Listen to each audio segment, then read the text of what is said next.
Ćao ljudi, dobrodošli u novi video. Ja u ovom videu vam pričam kako da slikate sa uljenim bojama, uljene boje za početnike, što vam sve od materijala treba, kakve četkice koristite, kakvu paletu da koristite, kakvo platno koristite, neke osnove. Ja ću pričam o mojoj tehnici, pošto postoji puno tehnika, emulzija za sušenje i različitih načina slikanja. Ja pričam o mom ličnom procesu, tako da vam taj moj proces bude zanimljiv. Pokušajte s njim, pa ako vam leži ili ne leži. Pre nego što krenem da pričam, priklicite like, pripatite se na kanal, zvonce, to mi znači kao autoru da nastavim s njim.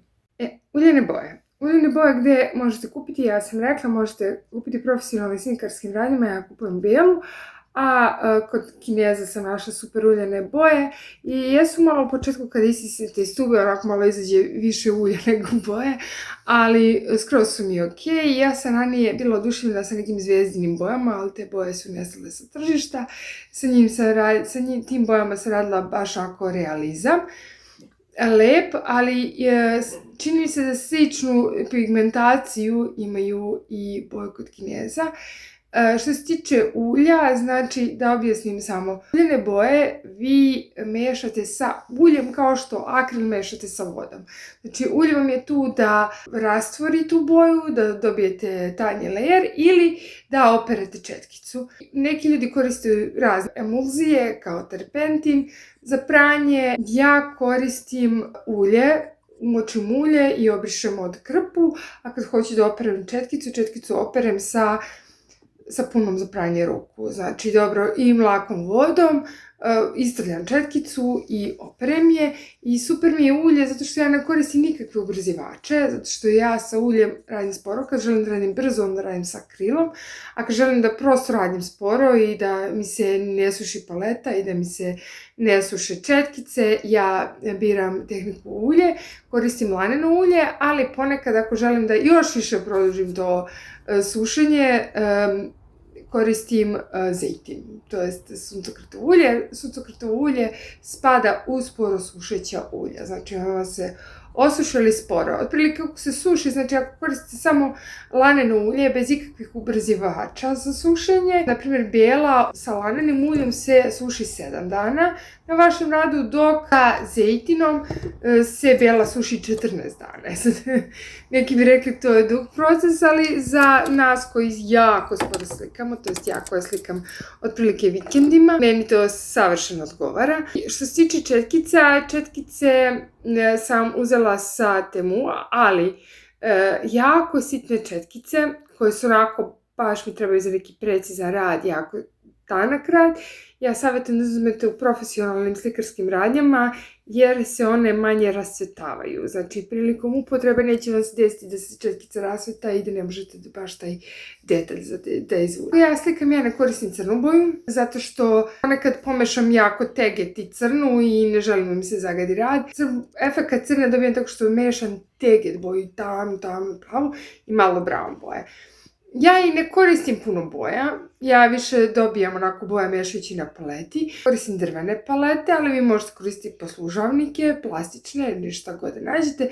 Zanimljivo je i staklo se koristi, onako da baš lepa efekat, ali ja preferiram, pošto sam, meni paleta ispada na pod, drvena paleta, jer tu drvenu paletu kad vam se osuši možete išmirglati i također od nje da napravite sliku za zid. To je ideja. Što se tiče platna za ulje, platna koje se nalaze sad u prodaji već imaju preparaturu, tako da ne morate da brinete, ali ja volim da podslikam akrilom, za svaki slučaj da ja zaštitim da mi to platno ne upija ulje, jer šta se dešava, platno tako krene da upija ulje, ispušta neki svoj beli pigment od preparature i meni boja kad se suši dolazi drugačija. Da mi se ne bi to desilo, ja obično prvi sloj i radim akrilnim bojama, pa onda taj sloj kad se, tek završni sloj radim za uljem i sa uljem izvlačim neke jako fine stvari koje ne mogu da postignem akrilom. Mada možete dosta toga da izvedete iz akrila, ali prednost ulja u odnosu na akrilnu boju što možete da napravite već i nekako spektar boja i postoji taj neki sjaj kod ulja i neko to dorađivanje slike, beskonačnost. cake kako da vam slika izgleda profesionalnije. Nemojte nikad koristiti sirovu belu. U belu uvek dodajte trunkicu neke boje, jer sirova bela zaista ne postoji u prirodi. I savet, zelena boja, kad istisnete iz tube, pokušajte da pravite zelenu boju od žute i plave, da je miksujete i dodajte mrvicu crvene, da vam smanji tu jako drečavost zelene, jer ono zaista u toj formi nikad i ne postoji u prirodi to.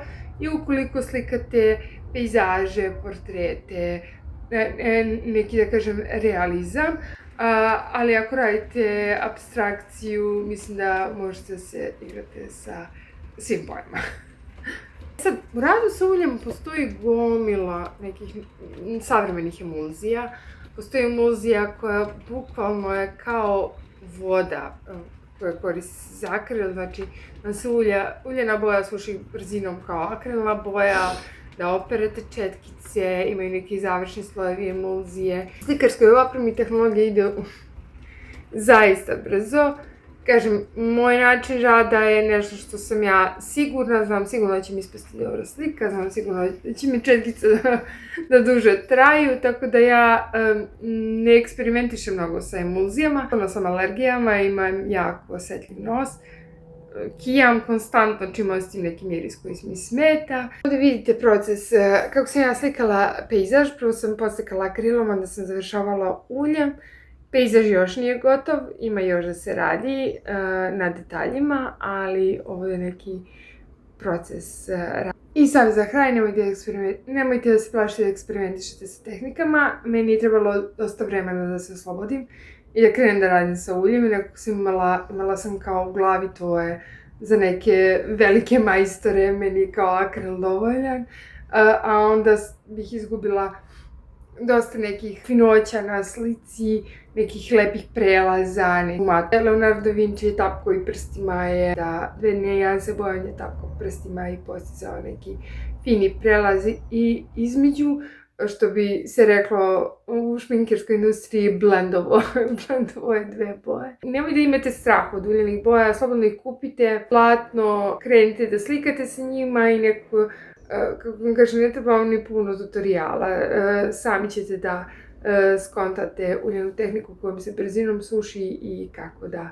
radite i u kojim slojevima da nanosite tu boju. To se sve kroz rad sazna.